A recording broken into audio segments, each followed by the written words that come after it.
morning, everyone. Okay, student. Previous day I have completed in your class, that is direct proportion. Okay, have you anyone any doubt on direct proportion?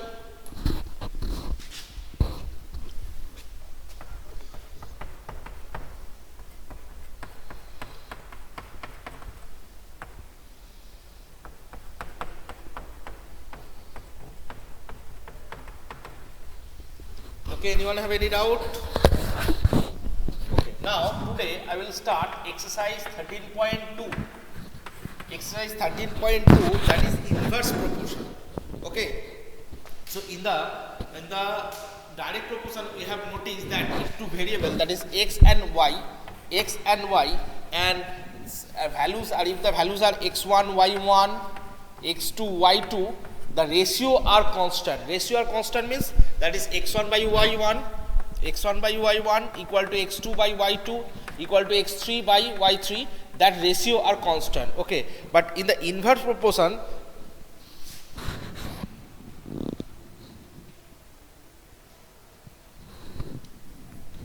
have you didn't got the reduced syllabus, Horangshu?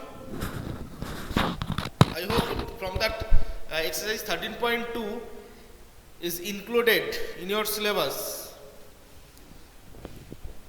Anyone got that syllabus?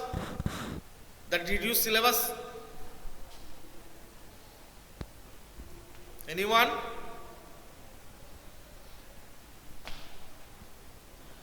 That in our school website, which one? The syllabus. Okay, anyone have that syllabus page? Okay, anyone have the syllabus page? Then I am I am clearing that. Coming back to the inverse proportion. Okay. Now, so that is in inverse proportion, if that x and two variables x and y, and terms of x1 y1 x2 y2, in the inverse proportion, that x1 into y1 equal to x2 into y2. That should be equal. Product of these two must be equal to product of these two. Okay, here constant that x1 by y1, x2 by y2, that is for direct proportion. And in the inverse proportion, x1 into y1 equal to x2 into y2 equal to x3 into y3. In this way, we can solve the question. And in another way, you can say that two constant, that is x and y. If x is increased, then y is decreased. Just opposite. Okay? If y is increased, x is decreased. That is the relation. That is called inverse. That is called, these two variables are inversely proportionate. Inversely proportionate. Okay? So inversely proportionate means one will be increased, another will be decreased. This will increase, another will be decreased. Okay? And how to solve that question in this exercise? That using that theory, that x1 y1 equal to x2 y2 equal to x3 y3, x1 into y1 equal to x2 into y2 equal to x3 into y3. Okay? In this way, we will solve. Now, that first question, okay, so you will answer the number of workers on a job at the time complete the job. Okay, two variables. First variable, number of workers on a job and time to complete the job. That is inversely or not? Yes, obviously it will be inversely, because if the number of workers increase, automatically date of completion will be decreased. That is, number of workers increase and completion of date time, that will be decreased. So these are inversely proportionate. Clear? It is everyone. It is clear to everyone. Next question. The time taken.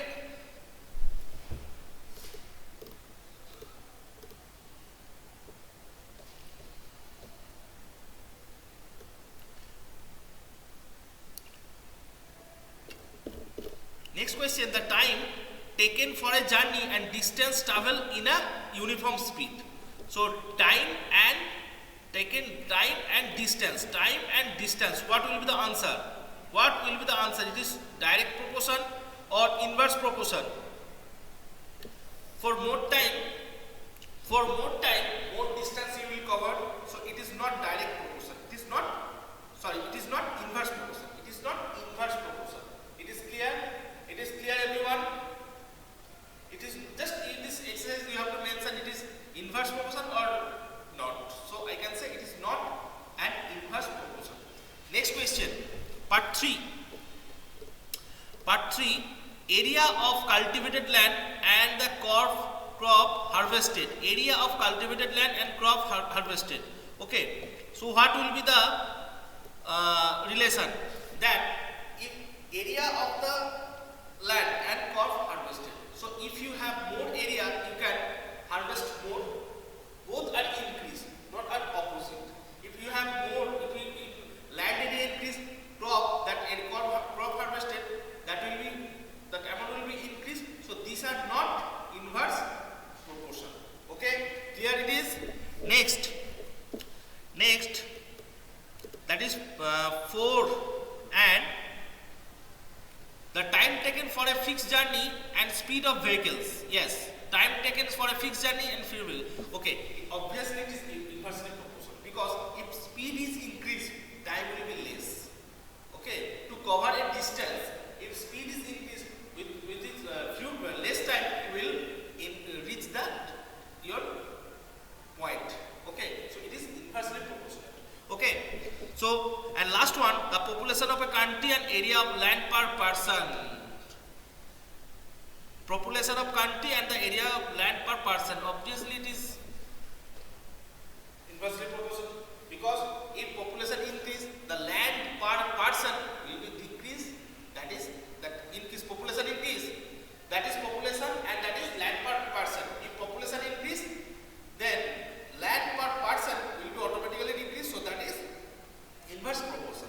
Got it, everyone? It is clear to everyone? Okay. Question number 2, try at your home. Question number 2, try at your home. Now I am solving here question number 3.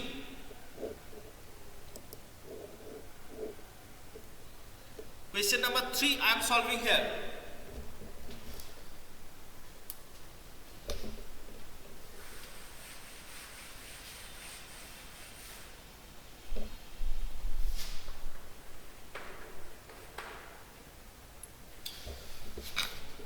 Rahman is making a wheel using spokes, and he want to fix equal spokes in such way that angles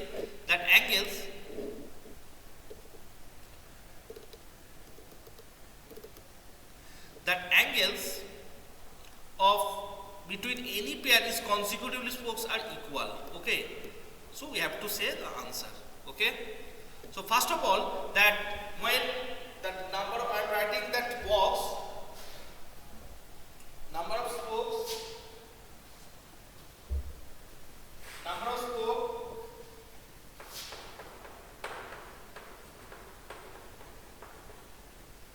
and angle between consecutive poles, okay, angle between consecutive. First of all, students, so one thing is given.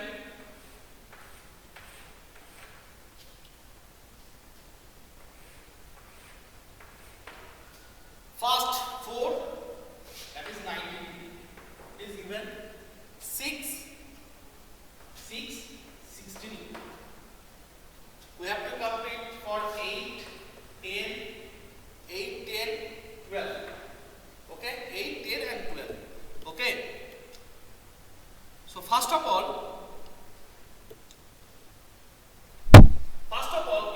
you can observe that 4 into 90 equal to, that is 360 and 6 into 60.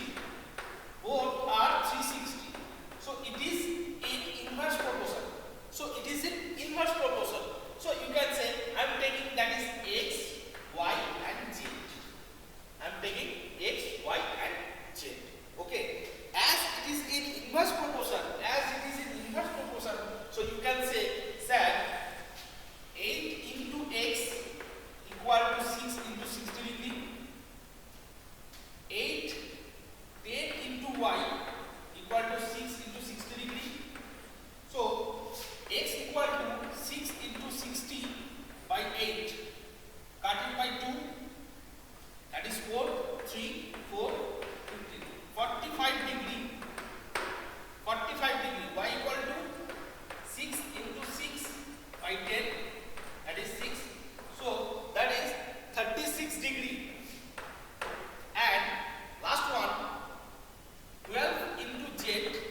to 6 into 60.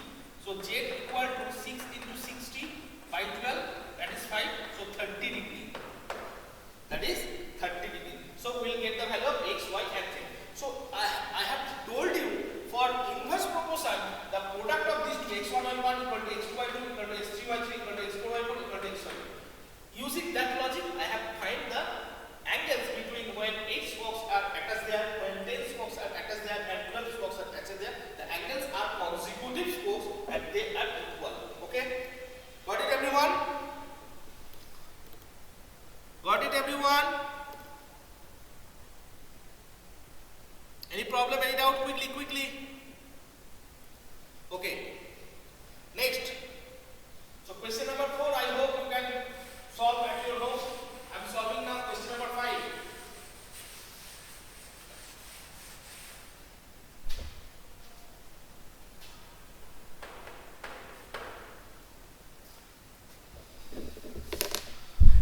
Question number 4.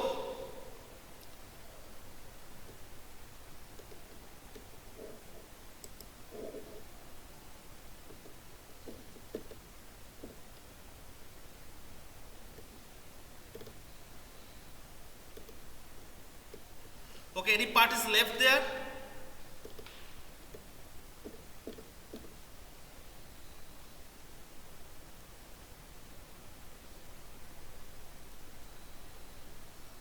Okay. Students, okay. There are some parts. Okay, now I am discussing those parts are the complete are the number of spokes, the angle between consecutive inverse proportion. Okay. Yes, it is in inverse proportion. Calculate the angles of between while on a wheel with 15 spokes. Okay, so 15 spokes mean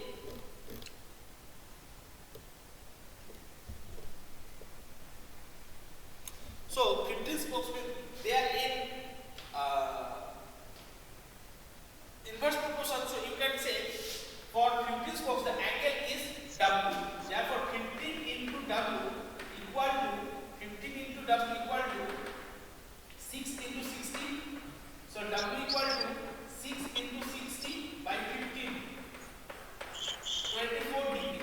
When 50 spokes are attached in a wheel, the angle between two spokes is 24 degree. It is clear?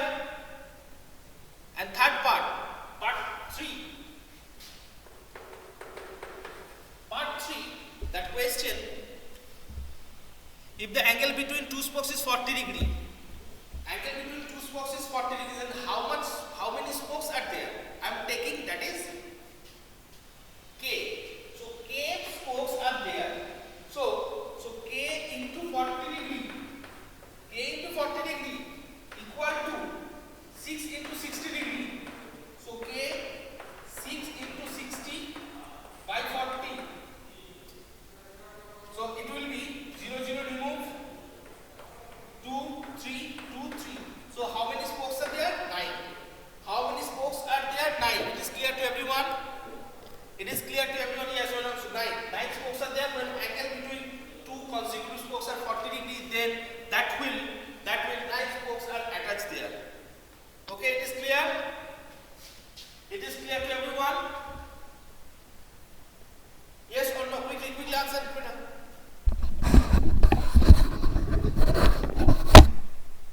Okay, now question number 4 need to solve.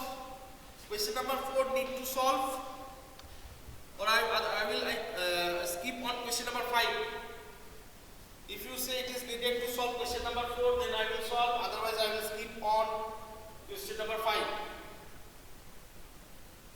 Quickly answer it. Or also question number 5.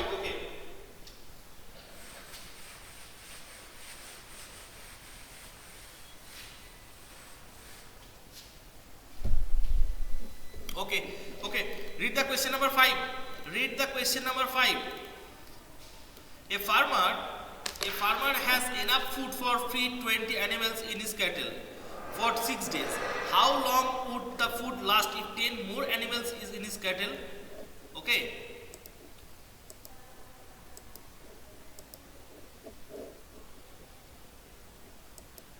So one thing, students, I am just making the table, that number of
as computer, and that class will be continued from 12:30. Because of technical issue, sir could not join the class. That class will be continued on 12:30. Okay, got it everyone? Okay.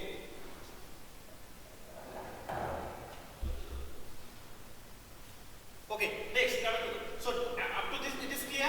And students, the number of animals and food it lasts. It is obviously inversely proportional, because if said animal is increased, the number of days which last for the food last for that day will be decreased. So it is inversely proportional. It is clear that these two variables are inversely proportional. It is clear to everyone or not? That things are, it is clear that number of animals and number of days, these are the inversely proportional. So you can say these are inversely proportionate or inversely proportional. Okay, therefore 20 into 6 equal to 30 into x. Therefore 30 into x equal to 20 into 6. So x equal to 20 into 6 by 30. Cut it 6 by 4. 4 days for 30 animals. That food will last for 4 days only. It is clear to everyone? It is clear to everyone?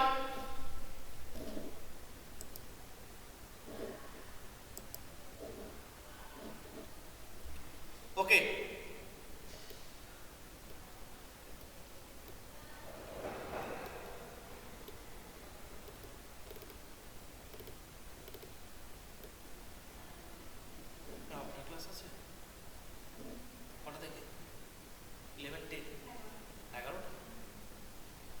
Okay. So student, today up to this, next day I will continue. If this chapter is just must watch the offline videos. Okay. And today I hope and one video more video will be uploaded. In that video, that question, that inverse proportion will be completed, and another video for visualizing solid shapes will be uploaded. Watch it. Okay, and if you have any problem from those sums, you can ask me in the next day. Then I will try to solve your doubt. Okay. Now time for the attendance.